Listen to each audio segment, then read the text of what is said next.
जय हिंद, welcome to Wiser Academy. तो अपन लोग आज पढ़ने वाले हैं क्लासिफिकेशन ऑफ फंक्शन। तो क्लासिफिकेशन ऑफ फंक्शन में पहली चीज आती है वन वन फंक्शन, जिसको अपन लोग इंजेक्टिव फंक्शन भी बोलते हैं। वन वन फंक्शन, इसी को अपन क्या बोलेंगे, इंजेक्टिव फंक्शन भी बोलते हैं। तो इसकी डेफिनेशन क्या है, कोई फंक्शन ए से बी में कोई एक फंक्शन है, उसे हम वन वन कह सकते हैं यदि उसमें कैपिटल ए के डिफरेंट एलिमेंट के लिए मुझे डिफरेंट इमेज मिले। कैपिटल ए की डिफरेंट वैल्यू के लिए, है ना भाई, डिफरेंट इमेज मिले। इमेज मतलब कैपिटल बी में मुझे डिफरेंट वैल्यू मिले, या दूसरे शब्दों में अपन लोग डेफिनेशन को ये भी कह सकते हैं कि ए की डिफरेंट वैल्यू के लिए हमें जो है y की यानी कि b में डिफरेंट वैल्यू मिले, या फिर कैपिटल ए के डिफरेंट एलिमेंट जो है उनके लिए कैपिटल b में जो एलिमेंट होंगे वो डिफरेंटली एसोसिएटेड हो, मतलब सेम वैल्यू नहीं मिलनी चाहिए। जैसे मान लो आपने x की वैल्यू 1 रखी, y की वैल्यू आपको 2 मिली, तो अगली बार जितनी भी x की अलग अलग वैल्यूज रखेंगे उनके लिए 2 रिपीट नहीं होना चाहिए, कुछ और मिलना चाहिए। जैसे कि फॉर एग्जांपल मैं आपको एग्जांपल से बता देता हूँ। यहाँ पे मैंने मान लो ले लिया 1 2 3, और यहाँ पे मैंने कैपिटल B में ले लिया जैसे मान लो ABC।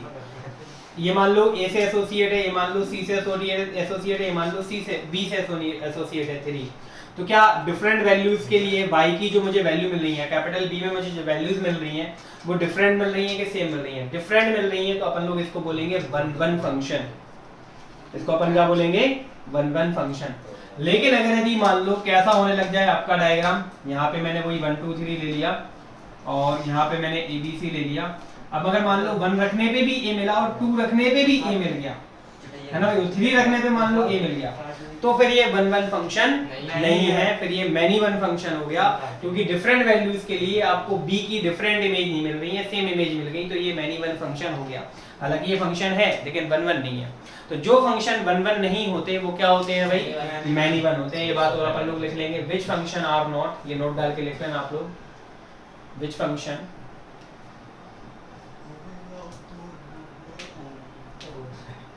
Are not one one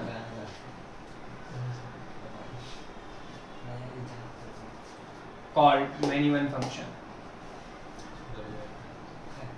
तो जो फंक्शन वन वन नहीं होते उनको अपन लोग क्या कहते हैं, मैनी वन फंक्शन कहते हैं। ठीक है ना। तो जैसे कि आप देख सकते हैं ये वन वन है लेकिन ये वन वन नहीं है, तो इसको अपन लोग या तो नॉट वन वन बोल दो क्योंकि ये वन वन नहीं है, या फिर अपन लोग इसी को क्या बोल सकते हैं, मैनी वन भी बोल सकते हैं, है ना भाई। ये कहानी है। इसके अपन लोग और भी डायग्राम देख सकते हैं। जैसे कि मान लो कैपिटल ए में 1 2 3 ले लिया और कैपिटल बी में मैंने अगेन ABC ले लिया। मान लो 1 B से एसोसिएट है और 2 भी B से एसोसिएट है और 3 मान लो C से है, तो भी ये वन वन फंक्शन नहीं होगा, क्योंकि A की डिफरेंट वैल्यू के लिए मुझे B में डिफरेंट इमेज नहीं मिल रही है, मुझसे मतलब सेम इमेज मिल गई। यहाँ पे 1 रखने पे भी B आया और 2 रखने पे भी B आ गया, तो फिर ये क्या हो गया, ये भी वन वन नहीं होगा। ठीक है ना, नॉट वन वन। तो आप समझ सकते हैं भी, है ना। तो ये वन वन नहीं है तो मैनी वन है।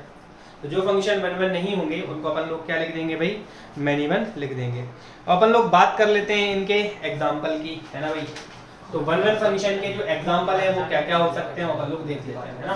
तो मैंने 3 डायग्राम बता दिए, इसमें आपको अच्छे से समझ में आ गया होगा कि वन वन और मैनी वन क्या होता है। ठीक है, और भी डायग्राम देखना चाहें तो और भी देख सकते हैं। चलो एक आध और देख लेते हैं।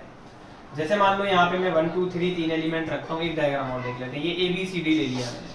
मान लो 1 A से एसोसिएटेड, 2 मान लो B से और 3 C से है, तो ये भी वन वन होगा। ये भी कौन सा फंक्शन होगा, वन वन होगा। क्यों होगा ये वन वन, क्योंकि A की डिफरेंट वैल्यू के लिए B में मुझे डिफरेंट इमेज मिल रही है, मतलब ये वन वन फंक्शन है। ठीक है ना, बस इतने डायग्राम सफिशिएंट है। अब एग्जांपल देख लेते हैं वन वन फंक्शन के। एग्जांपल वन वन फंक्शन के, वन वन फंक्शन के क्या एग्जांपल है वो देख लें।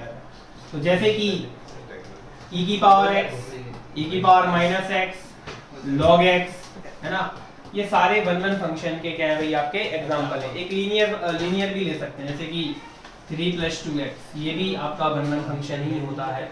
ठीक है ना भाई। अब मैनी वन फंक्शन के भी एग्जांपल देख सकते हैं आप। मैनी वन फंक्शन में जैसे कि आप ले लें sin x, cos x, सारे के सारे ट्रिग्नोमेट्रिक फंक्शन क्या होते हैं, मैनी वन। और जितनी भी क्वाड्रेटिक इक्वेशन होती हैं वो भी क्या होती है, मैनी वन होती हैं, है ना। तो ये मैनी वन के एग्जांपल हो गए।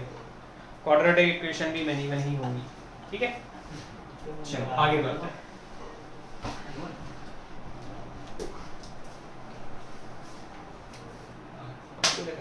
ठीक है, देखें अब अपन लोगों ने ये तो पढ़ लिया कि वन वन फंक्शन होता क्या है भाई, है ना। अपन लोग बात करेंगे कि फंक्शन मिल जाए तो उसको चेक कैसे करना है कि वो वन वन है या नहीं है। तो ये जो मेथड सामने लिखी हुई है ये आपको 12th क्लास में लगानी है ना भाई। 12th क्लास के सारे क्वेश्चन मोस्टली, ठीक है ना, वो आपके जो है इस मेथड से सॉल्व हो जाएंगे। ये 12th में लगानी है। अपन लोग यहाँ पे टोटल मिला के और भी मेथड्स पढ़ने वाले हैं। टोटल मिला के 3 मेथड होंगी हमारे पास यहाँ पे। तो फर्स्ट मेथड ये है ना भाई। तो अपन लोग यहाँ पे लिखेंगे क्या है यहाँ पे first method, for any two element x1, x2, मतलब कोई भी दो एलिमेंट है x1 और x2 जो कि डोमेन फंक्शन की डोमेन के अंदर से ही लिए गए हैं, मतलब बाहर के नहीं होने चाहिए। पहली चीज तो ये है, मतलब ये फंक्शन की डोमेन के अंदर के होने चाहिए। पर अपन लोग मान के चलेंगे कि f of x1 equal to f of x2 है, ठीक है ना। ये अपने को हर क्वेश्चन में इसको इक्वल करके चलना है। मतलब अपन लोग ये कहना चाह रहे हैं यहाँ पे, अपन लोग कॉन्ट्रडिक्शन मेथड टाइप लगा रहे हैं। कौन सी मेथड लगा रहे हैं? कॉन्ट्रडिक्शन के x1 और x2 कोई दो वैल्यू है ना भाई, x की, जो कि कैपिटल A में है। तो मैं उल्टा कॉन्ट्रडिक्शन लगा रहा हूँ, मतलब f of x1 equal to f of x2 equal to अपने मन में मान लो कि ये k है, मैंने यहाँ पे ले लिया k, है ना भाई। अगर मान लो x1 रखने पे भी k आ रहा है, x2 रखने पे भी k आ रहा है, तभी तो f of x1 और f of x2 equal to k होंगे कि नहीं होंगे। मतलब अपन ये कौन सी कंडीशन लगा रहे हैं? मैनी वन की। कौन सी कंडीशन लगा रहे हैं? मैनी वन की। लेकिन अगर यदि आप सॉल्व करें और सॉल्व करने के बाद आपको सिर्फ एक ही कंडीशन मिले इसको सॉल्व करने के बाद, if we get only x1 equal to x2, मतलब ये दोनों ही इक्वल हो जाएं, तो फिर क्या हो जाएगा बताओ? x1 और x2 सेम हो गए तो फिर वही बात वही आ गई कि x1 लिख दो या x2 लिख दो। तो फिर एक कैसी कंडीशन लग रही है? वन वन की। अगर आपको अकेली एक ही कंडीशन मिली जिसमें x1 और x2 कैसे हो गए? इक्वल हो गए, तो आप ही बताओ जरा यहाँ पे ध्यान से कि x1 और x2 इक्वल हो गए, तो जो मैं कॉन्ट्रडिक्शन लगा रहा था, मैनी वन की कंडीशन लगा रहा हूँ, ये मैं काई कंडीशन लगा रहा हूँ? मैनी वन की। लेकिन अगर x1 और x2 दोनों के दोनों इक्वल आ गए, तो फिर x1 और x2 सेम आ गए, तो इसका मतलब क्या है? x1 रखने पे भी k और x1 और x2 दोनों सेम ही है, मतलब x1 x2 क्या है? 2 है या 3 है, 5 है, मतलब 3 रखने पे 5 मिल रहा है, कहने का मतलब ये है। तो फिर तो वो फिक्स हो गई ना वैल्यू, मतलब एक ही वैल्यू रखने पे वही मिल रही है। लेकिन अगर मान लो इसके अलावा कोई और अदर कंडीशन मिल जाए, जैसे मान लो मिल गई आपको x1 इक्वल टू में 2x2, है ना भाई, तो फिर x1 की वैल्यू मान लो, जैसे मान लो आपने x2 की वैल्यू कितनी ले ली? 1 ले ली, है ना भाई, तो x1 की वैल्यू कितनी हो जाएगी? 1 into 2 2 हो जाएगी। तो फिर 1 रखने पे भी k आ रहा है और 2 रखने पे भी k आ रहा है, तो फिर ये क्या हो गया? फिर ये मैनी वन हो गया। तो अगर आपको ये अकेला मिलता है तो फिर क्या? ये अकेला मिलता है तो क्या? One one. लेकिन इसके साथ में कोई और अदर कंडीशन मिलती है आपको, ये तो मिलेगी हमेशा, लेकिन इसके साथ में मान लो कोई अदर कंडीशन मिल गई, तो फिर वो क्या हो जाएगा? मैनी वन हो जाएगा। डायग्राम से आपको क्लियरली दिख रहा होगा। अगर x1 और x2 दोनों इक्वल अकेले आते हैं, मतलब ये अकेले कंडीशन मिलती है, तो 1 1 दिख भी रहा होगा आपको डायग्राम में। अगर ये दोनों इक्वल हो गए, मान लो x1 भी 1 आ गया और x2 भी मान लो फॉर एग्जांपल 1 ही हो रहा है, तो फिर क्या? फिर मतलब f of 1 की वैल्यू आपको जो भी है वो मिल रही है, k मिल रही है मान लो आप लोग, है ना भाई। लेकिन अगर x1 और x2 सेम वैल्यू नहीं है, तो अलग अलग रखने पे सेम वैल्यू मिल रही है तो मैनी वन है। लेकिन जब ये दोनों ही सेम है, तो कहने का मतलब फिर क्या है? मैं लिखूं f of 2, फिर मैं यहाँ पे भी f of 2 लिख रहा हूँ, तो फिर क्या वो अलग चीज है क्या? दुनिया जानती है कि f of 2 सेम ही होते हैं, है कि नहीं?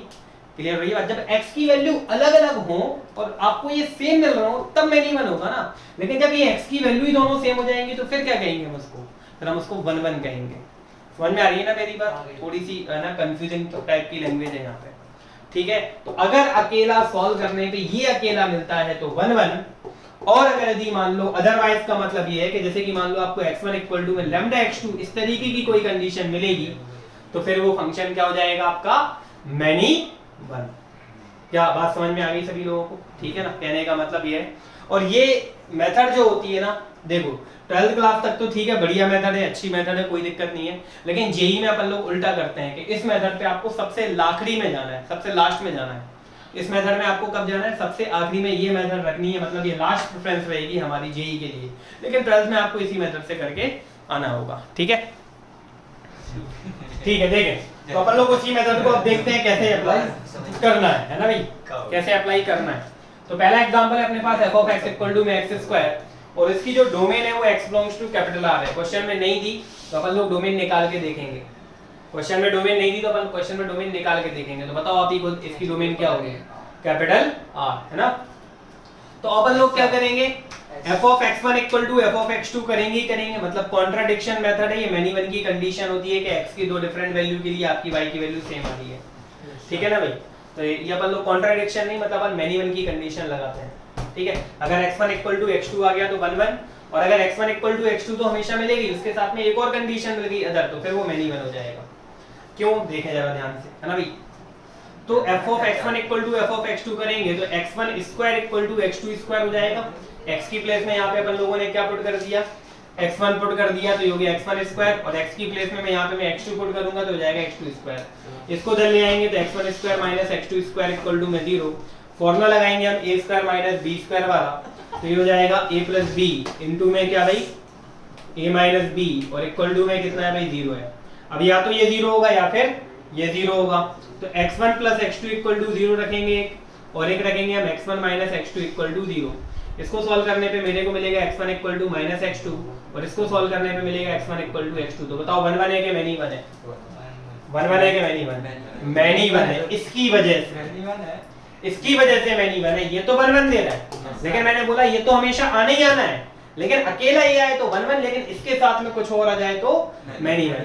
क्यों भाई? क्योंकि देखो जब आप इक्वल कर रहे हो दोनों चीजों को तो x1 इक्वल टू x2 तो आपको पहले से दिख ही रहा है ना भाई, ये तो आएगा ही आएगा, लेकिन इसके साथ में एक और कंडीशन आ जाए कुछ और तो मैनी वन हो जाएगा। क्यों हो जाएगा? आप चाहो तो अपने मन से सोच लो। जैसे आपने 1 ली, x1 की वैल्यू क्या ली, या x2 की वैल्यू मान लो 1 ले ली, तो x1 की कितनी मिलेगी -1। मतलब 1 रखने पे जो आ रहा होगा वही -1 रखने पे आएगा। चाहो तो रख के देख लो, यहाँ पे 1 रखोगे x की प्लेस पे तो f ऑफ x की वैल्यू कितनी आ रही है, 1 रखोगे तो कितनी आ रही है, 1 का स्क्वायर कितना 1, और -1 रखोगे x की प्लेस पे तो -1 का स्क्वायर भी कितना 1। तो देख गया ना मैनी वन फंक्शन, ऐसे भी दिख रहा है। और मैंने आपको बता ही दिया कि भाई इसके साथ में अगर कोई और अदर कंडीशन आएगी तब भी मैनी वन होगा। तो आपको चेक करने की जरूरत नहीं है, बताने की जरूरत नहीं है, ये तो मैं आपको दिखाने के लिए मैंने लिख दिया था, ठीक है ना भाई। एग्जाम में बस इतना ही लिख देंगे, बस बोल देना कि hence function is many one, या नॉट 1 1 भी लिख सकते हो आप लोग,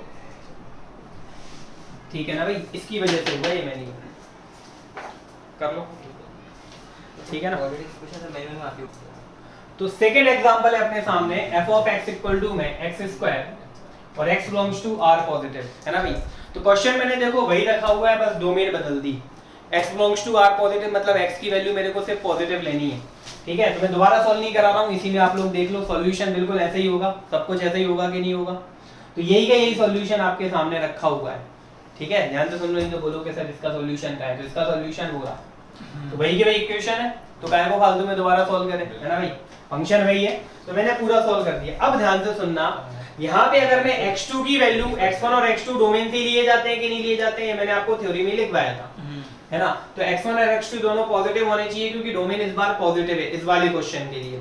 अगर मैं x2 की वैल्यू 2 ले लेता हूँ, x2 की वैल्यू मैं क्या ले लेता हूँ 2 या 3 कुछ भी, मान लो 3 ले ली मैंने, तो x1 की वैल्यू क्या आएगी -3 आएगी कि नहीं आएगी। तो बताओ यहाँ पे x1 और एक को अगर आप डोमेन के अंदर लोगे तो दूसरा अपने आप डोमेन के कहाँ जा रहा है, बाहर जा रहा है। तो ये कभी कंडीशन वेरीफाई होगी क्या, नहीं होगी। तो इस बार ये रिजेक्ट हो जाएगी, और जैसे ही ये रिजेक्ट हुई तो हमारे पास सिर्फ और सिर्फ यही कंडीशन बची। तो फिर अपन लोग इस वाले फंक्शन को क्या बोल देंगे भाई, ये 1 1 फंक्शन हो जाएगा।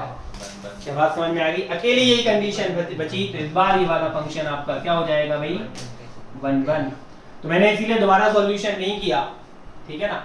सेकंड वाले एग्जांपल का सॉल्यूशन यही का ही है, बिल्कुल सेम टू सेम डिक्टो उतारना है। ये कंडीशन रिजेक्ट क्यों हो गई, क्योंकि ये डोमेन को वेरीफाई नहीं कर रहा है। अगर आप x2 डोमेन के अंदर ले लोगे, जैसे मान लो 5 ले लिया, तो x1 की ऑटोमेटिक वैल्यू नेगेटिव हो जाएगी, यानी कि -5, जो कि हमारे डोमेन के अंदर आने नहीं है, क्योंकि डोमेन में मैंने बोल दिया x belongs to r positive. और भी एग्जांपल्स देख सकते हैं, जैसे कि अपन लोग एक एग्जांपल ये वाला ले सकते हैं,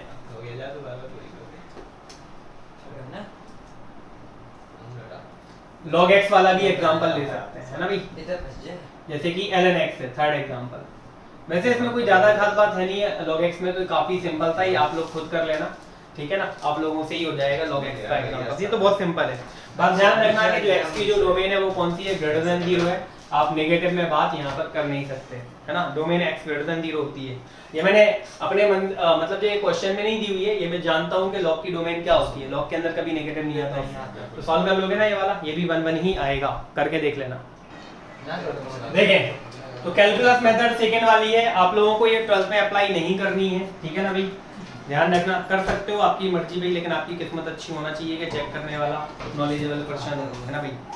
तो भाई कैलकुलस मेथड ये आपको बुक में देखने को नहीं मिलेगी। तो अब function is 1 1, if it is either increasing और डिक्रीजिंग फंक्शन, मतलब अगर यदि कोई ऐसा फंक्शन जो या तो इंक्रीजिंग हो या फिर क्या हो, डिक्रीजिंग हो।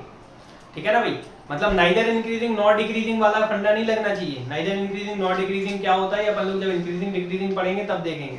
अभी तो फिलहाल आप इंक्रीजिंग डिक्रीजिंग समझ लो क्या होता है। इंक्रीजिंग फंक्शन कौन से होते हैं और डिक्रीजिंग कौन से, अपन बाद में बात करेंगे। पहले ये सुन लें कि ऐसे फंक्शन जो या तो इंक्रीजिंग हो या फिर क्या हो, डिक्रीजिंग हो। ठीक है ना भाई, वो फंक्शन क्या होते हैं, वन वन होते हैं। और जो फंक्शन इंक्रीजिंग, ना तो इंक्रीजिंग हो और ना ही डिक्रीजिंग हो, उनको अपन लोग क्या बोलेंगे, मैनी वन। अब ऐसे कौन से फंक्शन है जो ना तो इंक्रीजिंग हो ना डिक्रीजिंग हो, वो अपन बाद में देखते हैं। पहले अपन लोग ये समझ लेते हैं कि इंक्रीजिंग और डिक्रीजिंग फंक्शन होते कैसे हैं। ऐसे फंक्शन जिनका f' हमेशा पॉजिटिव है। ठीक है ना भाई, f' greater than equal to 0 है। और इक्वलिटी जो है ना वो किसी एक वैल्यू के लिए, मतलब फॉर एन इंस्टेंट, मतलब किसी एक इंस्टेंट वैल्यू के लिए या फिर किसी एक फिक्स वैल्यू के लिए 0 हो रहा हो। अलग अलग वैल्यूज के लिए 0 नहीं आ रहा हो। मान लो अगर दो डिफरेंट वैल्यू के लिए 0 आ जाए तो भी प्रॉब्लम है कि नहीं है, फिर वो मैनी वन हो जाएगा कि नहीं हो जाएगा। बात समझ में आ रही है कि नहीं आ रही है। तो 0 इक्वलिटी होल्ड करे फॉर एन इंस्टेंट का मतलब ये है कि किसी एक वैल्यू के लिए 0 हो गया हो, फिर वो 0 नहीं हो रहा हो कभी। कहने का मतलब ये है, इंस्टेंट का मतलब ये होता है ना भाई। ठीक है, तो चलो, इंक्रीजिंग फंक्शन के लिए हमेशा f' पॉजिटिव होना चाहिए, हमेशा ही पॉजिटिव होना चाहिए, कभी भी नेगेटिव नहीं होना चाहिए। मतलब जब ऐसी कंडीशन बन रही हो जिसमें हमेशा f' पॉजिटिव आ रहा हो तो उसमें भी आपका क्या होगा, फंक्शन वन वन होगा।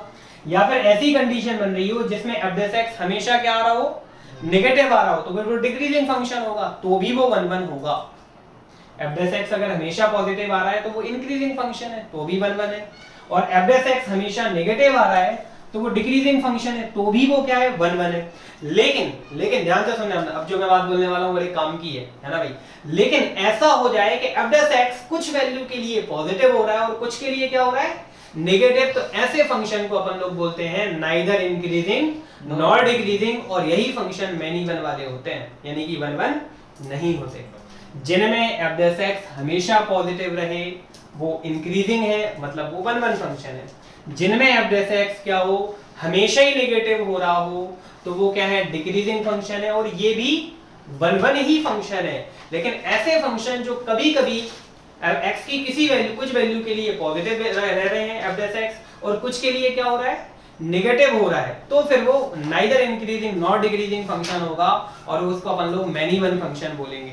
क्या बात समझ में आ गई।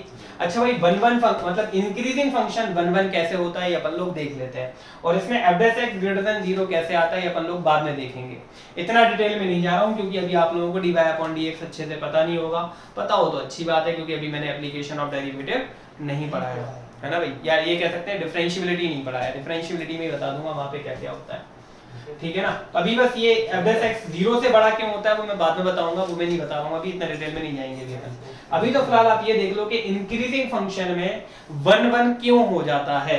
तो अपन लोगों ने इंक्रीजिंग का ग्राफ पढ़ा था, तो मैंने क्या बताया था, x की वैल्यू बढ़ाने पे y की वैल्यू क्या हो रही हो, बढ़ रही हो, कम नहीं होना चाहिए। x की वैल्यू बढ़ाने पे y की वैल्यू क्या हो रही हो, बढ़ रही हो। तो आप लोग ही बताओ, तो इधर x की वैल्यू के लिए हाइट इधर कुछ और है, इधर हाइट x की वैल्यू के लिए क्या है, कुछ और है। हाइट मतलब y की वैल्यू, मतलब x की अलग अलग वैल्यू के लिए y की जो हाइट है वो अलग अलग आएगी, मतलब y की वैल्यू कैसी आएंगी, डिफरेंट आएंगी कि नहीं आएंगी।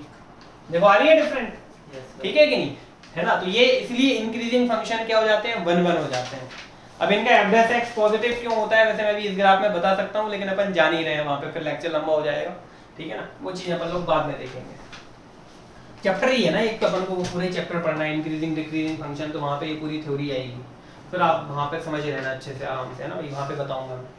अब दूसरी चीज, डिक्रीजिंग में ग्राफ क्या होता है, x की वैल्यू बढ़ाने पे y की वैल्यू क्या होती है, कम होती है। तो इसमें भी आप देख सकते हो कि x की अलग अलग वैल्यू के लिए y की जो वैल्यू है, मतलब हाइट जो है वो क्या आ रही है, अलग अलग आ रही है, अलग अलग आ रही है ना, रिपीट नहीं हो रही है ना। तो ये भी वन वन है। लेकिन ऐसे फंक्शन जो नाइदर इंक्रीजिंग नॉट डिक्रीजिंग होते हैं, मतलब बढ़ाने कभी बढ़ गए कभी कम हो गए, ऐसे ही है कि नहीं, ये मैनी वन फंक्शन है, ये सॉरी हाँ ये मैनी वन फंक्शन तो है ही, और साथ में ये ना तो वन वन ना तो इंक्रीजिंग फंक्शन है और ना ही डिक्रीजिंग है, क्योंकि आप इस वाली वैल्यू में देखें अभी तो बढ़ रहा है, अब क्या होने लग गया, कम होने लग गया, तो आप इसको क्या बोलोगे, इंक्रीजिंग या डिक्रीजिंग। तो ऐसे फंक्शन जो कुछ इंटरवल में तो इंक्रीजिंग होते हैं और कुछ में डिक्रीजिंग होते हैं, उनको अपन क्या बोलते हैं, नाइदर इंक्रीजिंग नॉट डिक्रीजिंग। ये मैंने लिखवाया भी था पहले, है ना। ठीक है, तो अब आप इस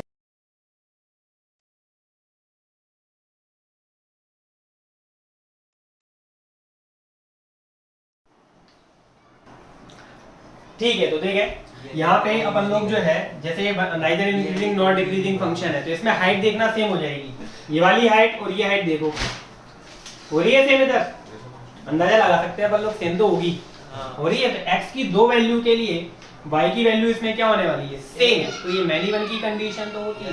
तो यही वजह है कि नाइदर इंक्रीजिंग नॉट डिक्रीजिंग में मैनी वन आता है, और इंक्रीजिंग में भी वन वन आएगा, और डिक्रीजिंग में भी क्या आएगा, वन वन आएगा। और नाइदर इंक्रीजिंग नॉट डिक्रीजिंग में f डैश x क्या होता है, पॉजिटिव भी होता है और नेगेटिव दोनों हो जाता है। जब दोनों साइन मिलने लग जाए तो मैनी वन है, और जब एक ही साइन मिल रहा है आपको तो वन वन है। आपको ये ध्यान रखना है।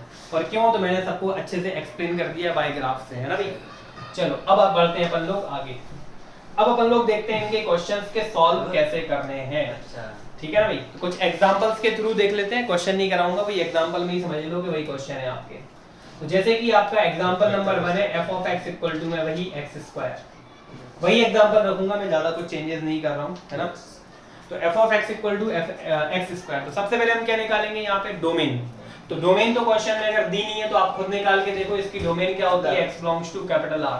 ये कभी भी नॉट डिफाइन नहीं होगा क्योंकि पॉलिनोमियल फंक्शन की डोमेन कैपिटल R ही होती है ना भाई। अब अपन लोग निकालेंगे इसका f डैश x, तो इसका f डैश x कितना आ गया भाई, 2x। अब यहाँ पे आप डोमेन से उठा के वैल्यू रखेंगे, तो हमेशा पॉजिटिव आ रहा है कि दोनों साइन देगा, या हमेशा नेगेटिव आ रहा है कि दोनों साइन देगा, दोनों, क्योंकि डोमेन क्या है, कैपिटल R। आप डोमेन में से वैल्यू उठाएंगे, पॉजिटिव वैल्यू रखोगे तो प्लस मिलेगा, और नेगेटिव रखोगे तो नेगेटिव। और दोनों साइन जब इसने दे दिए प्लस और माइनस दोनों, तो ये हो जाएगा मैनी वन। अकेला कोई प्लस दे हमेशा या हमेशा माइनस दे तो ये वन वन होगा, क्योंकि या तो फिर वो इंक्रीजिंग हो या डिक्रीजिंग। ये तो फिलहाल नाइदर इंक्रीजिंग नॉट डिक्रीजिंग है, तो इसीलिए ये मैनी वन हो गया, क्योंकि दोनों साइन दे रहा है। या नॉट वन वन भी लिख सकते हो। लेकिन अगर मैं इसी क्वेश्चन को कुछ इस तरीके से लिख दूं कि f of x equal to में x², और मैं बोल दूं x belongs to R positive, ठीक है ना भाई। ये सेकंड वाला एग्जांपल देखेंगे अपन लोग। अगर मैं ऐसा बोल दूं तो फिर अपन लोग यदि इसका f डैश x निकालेंगे तो 2x आएगा। इस बार मैं x की वैल्यू, यानी कि जो क्वेश्चन में दी है डोमेन को, सिर्फ कौन सी दे रखी है मेरे को, पॉजिटिव, सिर्फ पॉजिटिव दे रखी है। अब आप यहाँ पे x की वैल्यू से पॉजिटिव रखेंगे तो हमेशा f डैश x आपको क्या मिलेगा, पॉजिटिव मिलेगा ऑलवेज, डोमेन की वजह से, क्योंकि डोमेन में नेगेटिव वैल्यू है ही नहीं है तो आप रख ही नहीं पाओगे। और हमेशा पॉजिटिव यानी इंक्रीजिंग फंक्शन, और इंक्रीजिंग फंक्शन यानी कि वन वन। क्या बात समझ में आ गई, है ना भाई। और हमेशा नेगेटिव तो भी वन वन हो जाता है, उसमें डिक्रीजिंग फंक्शन हो जाता है। जब नाइदर इंक्रीजिंग नॉट डिक्रीजिंग वाली कहानी होगी तब दिक्कत होती है ना। चलो और देख लेते हैं अपन लोग। जैसे कि थर्ड एग्जांपल है भाई, f of x equal to में कितना भाई, sin x, ठीक है ना। अब sin x की डोमेन निकालो, कितनी होती है sin x की डोमेन, कैपिटल R होती है भाई। इसकी डोमेन क्या होती है, कैपिटल R।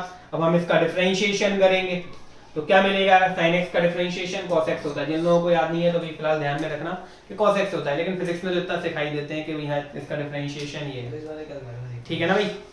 तो f डैश x मुझे कितना मिल गया, cos x, और डोमेन क्या है भाई, कैपिटल R है। डोमेन कैपिटल R है तो हम जानते हैं cos x की वैल्यू कहां से कहां तक जाती है, कैपिटल R डोमेन में -1 से 1 तक जाती है। इसका मतलब क्या, नेगेटिव भी देगा और पॉजिटिव भी देगा। चाहो तो एंगल रख के देख लो आप लोग, लेकिन ये ज्यादा इजी तरीका है ना कि cos x की रेंज -1 to 1 होती है कि नहीं। तो ये नेगेटिव भी देगा और पॉजिटिव भी देगा। या क्वाड्रेंट के अकॉर्डिंग जा सकते हो, क्योंकि x belongs to capital R है, आप कुछ भी रख सकते हो x की प्लेस में।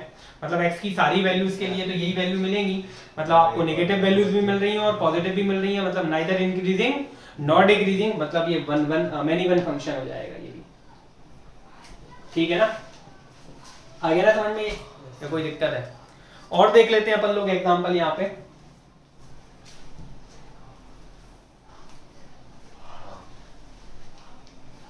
जैसे कि फोर्थ एग्जांपल है अपने सामने, यही वाला एग्जांपल रखते हैं, बस थोड़ा सा चेंजेस कर देता हूं मैं यहाँ पे कि sin x और x बिलोंग्स टू कितना भाई, -π/2 से π/2, ठीक है ना। ये मैंने कुछ इस तरीके से लिख दिया। अब क्या, अब अपन लोग इसमें f डैश x तो निकालेंगे ही निकालेंगे, f डैश x तो निकालेंगे जो कि cos x आ जाएगा। लेकिन इस बार अब मैं इस इंटरवल में देखूंगा कि भाई जो है cos पॉजिटिव दे रहा है कि नेगेटिव दे रहा है। अच्छा, -π/2 से π/2 कौन सा क्वाड्रेंट होता है, कौन से क्वाड्रेंट होते हैं -π/2 से π/2 में, फोर्थ और फर्स्ट, और दोनों ही क्वाड्रेंट में cos क्या होता है, पॉजिटिव। मतलब इस बार आपको सिर्फ पॉजिटिव चीज मिलने वाली है, ठीक है कि नहीं, फोर्थ में भी कॉस पॉजिटिव है और फर्स्ट में भी कॉस क्या है भाई, पॉजिटिव है। मतलब ये आप इस इंटरवल में आपको कॉस की वैल्यू पॉजिटिव मिलेगी, मतलब इंक्रीजिंग फंक्शन यानी कि क्या 1 1। बात समझ में आ गई कि नहीं आ गई? तो बाय क्वाड्रेंट चलोगे तो इजी पड़ेगा, नहीं तो फिर वो लेंथी पड़ जाता है थोड़ा सा वैल्यू रखने में। देखिए भाई नेक्स्ट है fifth, F of X equal to में लॉग एक्स। फिफ्थ एग्जांपल है F of X equal to में लॉग एक्स। तो सबसे पहले तो अपन लोग इसकी डोमेन निकाल लेंगे। तो log x की डोमेन क्या होती है पता है ना कि x ग्रेटर देन 0। फिर अपन लोग इसका करेंगे डिफरेंशिएशन। तो डिफरेंशिएशन करेंगे तो f dash x equal to में log का डिफरेंशिएशन होता है 1 अपॉन x, है ना भाई। तो अपन लोग यहाँ से x की वैल्यू कौन सी रख पाएंगे, सिर्फ पॉजिटिव, 0 से बड़ी रखनी है, नेगेटिव नहीं रख सकते क्योंकि log की डोमेन क्या होती है x ग्रेटर देन 0। ये क्वेश्चन में नहीं दिया, ये हमने खुद निकाली डोमेन log के हिसाब से, है ना भाई। x की वैल्यू सिर्फ जब आप यहाँ पे पॉजिटिव रखोगे तो f डैश x भी हमेशा क्या मिलेगा, पॉजिटिव, और हमेशा पॉजिटिव मिलेगा यानी कि 1 1। और 1 1 फंक्शन मतलब इंक्रीजिंग मतलब 1 1 फंक्शन, हमेशा पॉजिटिव मतलब इंक्रीजिंग मतलब 1 1 फंक्शन। और देख लेते हैं अपन लोग नेक्स्ट एग्जांपल।